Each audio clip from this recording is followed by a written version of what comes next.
I need to write this down. I need to get it out of my head and into the world because I feel like I'm going crazy. And because I need to warn people. I'm an experienced hiker. I'm not one of those weekend warriors who stick to the paved, well marked trails. I like the deep woods, the places where you can walk for a whole day and not see another soul. I had a long weekend, so I decided to tackle a remote trail in a state forest a few hours from my home. My plan was simple: hike in about 5 or 6 miles, find a good spot, camp for the night, and hike out the next day. Standard stuff. The hike in was beautiful. The air was crisp. The sky was a brilliant, cloudless blue, and the late autumn sun cast long, golden shafts of light through the canopy. The only sounds were the crunch of my boots on the fallen leaves, the chatter of distant sparrows, and the wind whispering through the trees. This is why I do it. This feeling of absolute peace, of being completely disconnected from the noise of the world. After a few hours of steady hiking, I started looking for a place to make camp. I was looking for the usual: a relatively flat spot, not too close to the trail, preferably with access to water source. And then I found it. It wasn't just a good spot, it was a perfect spot. Unnaturally perfect. I stepped off the main trail, pushing through the thicket of ferns, and found myself in a clearing I can only describe as idyllic. It was a perfect circle, maybe 40 feet in diameter. The ground was covered in a carpet of short, soft, vibrant green grass that looked more like a meticulously manicured lawn than a patch of wild forest floor. And the trees formed a perfect, unbroken ring around the clearing. Tall, ancient oaks and pines stood shoulder to shoulder, their branches interlocking overhead like some kind of dome, leaving the single perfect circle of green open to the sky. It was like something out of a fairy tale. A small, rational part of my brain registered how strange it was. Clearings in dense forests are rarely so symmetrical. The grass shouldn't be so uniform, so soft. But the overwhelming feeling was one of discovery, of incredible luck. It felt safe, protected. The circle of trees felt like a natural fence, a private room gifted to me by the forest itself. I dismissed my unease as my city dweller's cynicism. I had found the jackpot of campsites. I dropped my pack with a contented sigh and set to work. The tent went up easily, the stakes sinking into the soft earth with a satisfying thump. I gathered some fallen branches from just outside the clearing and built a small, neat fire pit in the center. Soon, a cheerful little fire was crackling away, warding off the evening chill. I cooked a simple meal of dehydrated chili and sat on my log, watching the flames dance as the sun set, painting the sky above the circle of trees in hues of orange and purple. This, I thought to myself, is perfect! This is what it's all about! As true darkness fell, the forest changed, as it always does. The familiar woods of the day became a strange place of shadows and unseen movements. But I was snug in my little circle of light and warmth. I felt completely secure. After cleaning up my cook set, I doused the fire thoroughly, making sure every last ember was out, and crawled into my tent. I zipped up the flap, settled into my sleeping bag, and tried to sleep. And that's when the perfection started to unravel. It began with a feeling, a strange sensation from the ground beneath me. It was a faint, almost imperceptible movement. Directly under my sleeping bag, it felt like insects.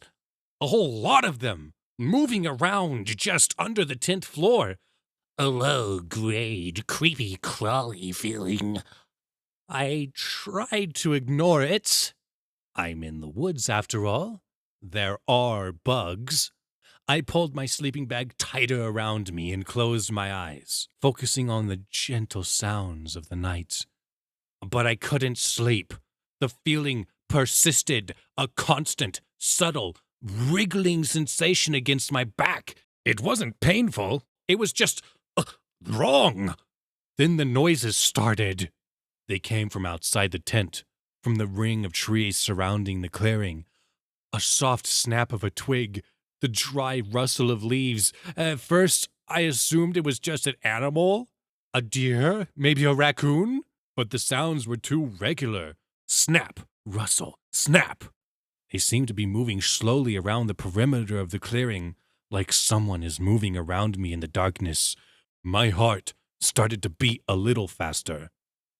I lay there, perfectly still, my ears straining in the darkness. And then I saw the shadows. My tent is made of a thin, light-colored nylon. The moon was bright. It cast eerie, dancing shadows of the tree branches onto the tent walls. I watched them, trying to calm my racing mind. It's just the wind, I told myself. The wind is making the branches move. But there was no wind.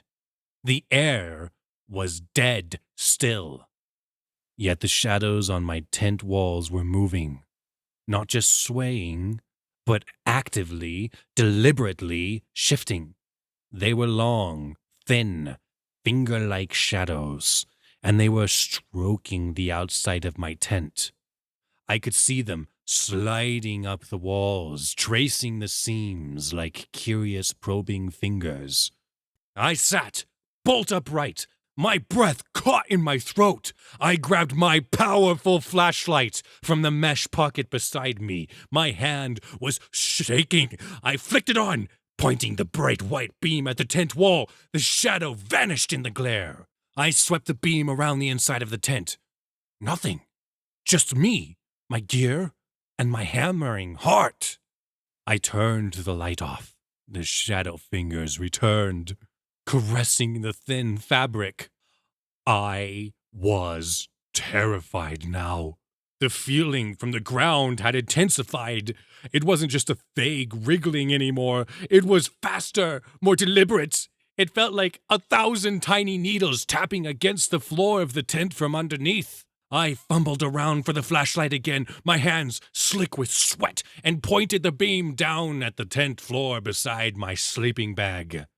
And I saw it. The grass had come through.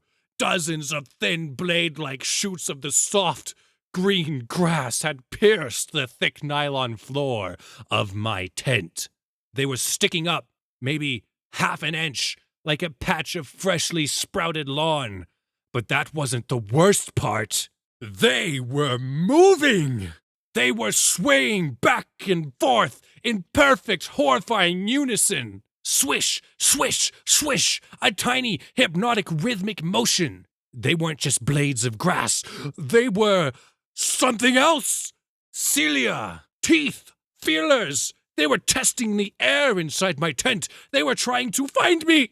I screamed, then scrambled for the zipper of the tent door, my fingers feeling like useless, clumsy sausages.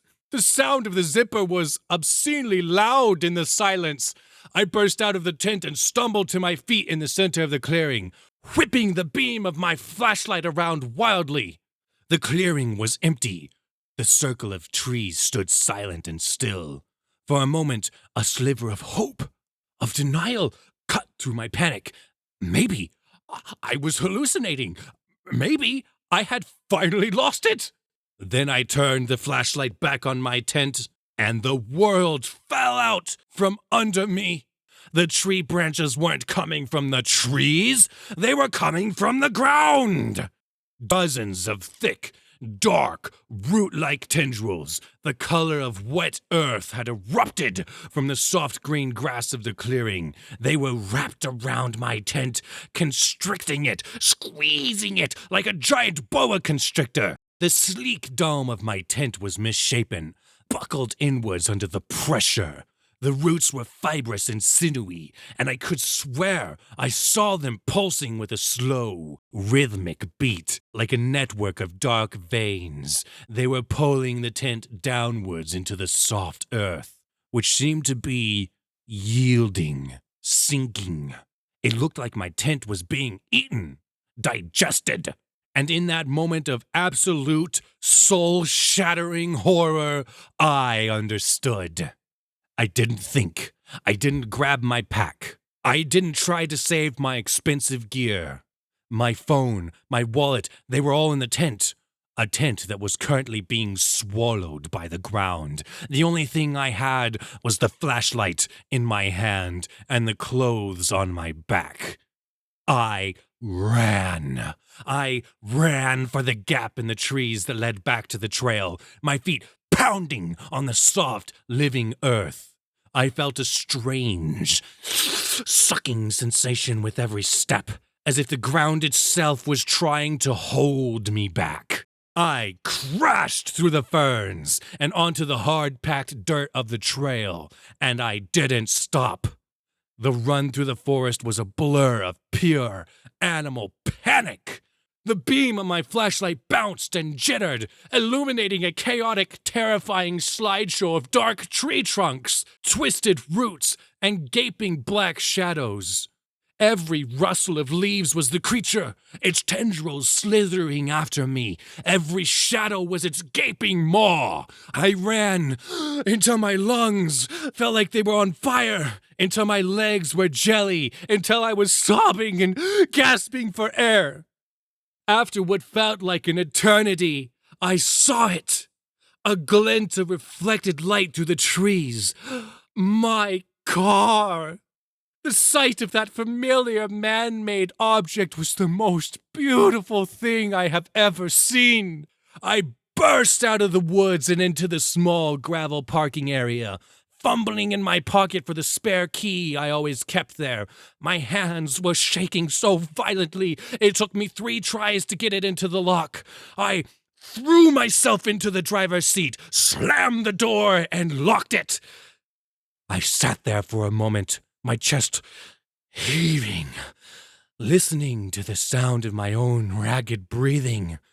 I jammed the key in the ignition, and the engine roared to life. A beautiful, beautiful sound of civilization and escape. I didn't look back. I drove all night, the adrenaline coursing through my veins, not stopping until the sun was up and I was hundreds of miles away. Whew. I'm safe now, I guess. I'm in a cheap motel room, but I am not okay. I close my eyes and I see it. The wiggling grass, the pulsing dark roots, the way my tent buckled and sank it to the earth. I think the clearing wasn't a clearing. It was a thing, a living thing. The soft grass wasn't grass. It was a lure. The soft lining of a mouth. The perfect circle of trees wasn't a protective fence. It was the rim of the jaw. And I had willingly, happily set up my camp on its tongue.